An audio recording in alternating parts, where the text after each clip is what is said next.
কি এটা তোমার লক্ষ্মীর ভান্ডার মাহি।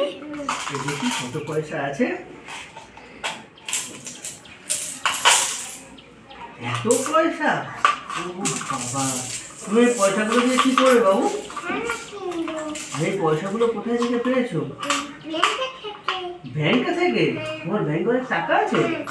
ও, টাকাগুলো কি করে পেলে তুমি?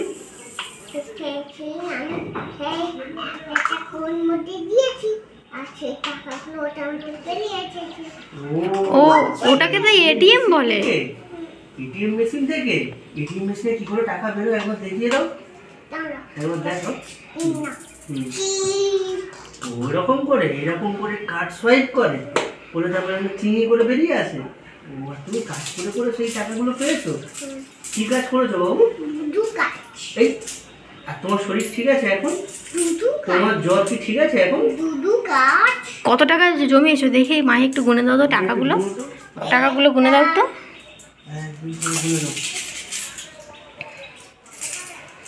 ও বাবা, এর মধ্যে তো 10 টাকার কয়েনও আছে অনেকগুলো। 10 টাকার কয়েন আছে, 5 টাকার কয়েন আছে, অনেক 10 টাকার কয়েন, অনেক 5 টাকার কয়েন আছে তো মাহি।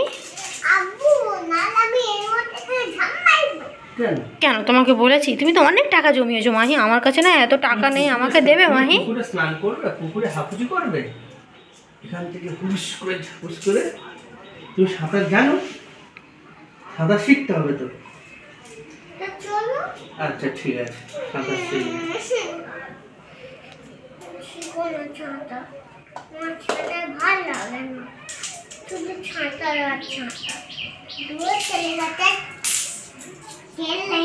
মাহি 1 টাকা আমাকে দেবে মাহি? 10 টাকা আমাকে দেবে, আমি খাবার খাবো। দেবে না আমাকে? আমি খারাপ হয়ে গেছি। মাহি কত টাকা জমিয়েছে, মাহির কৌটোর মধ্যে অনেক টাকা আছে, অনেক পয়সা আছে, আমাকে দেবে না একটু? মাহি, তোমার একটা সোনালি টাকা আমাকে দেবে? সোনালি পয়সা, এই 10 টাকা 5 টাকা আমাকে দেবে? সব টাকাগুলো দেওয়ারও ভয়ে কেমন গুছিয়ে নিচ্ছে দেখো। দিবি না?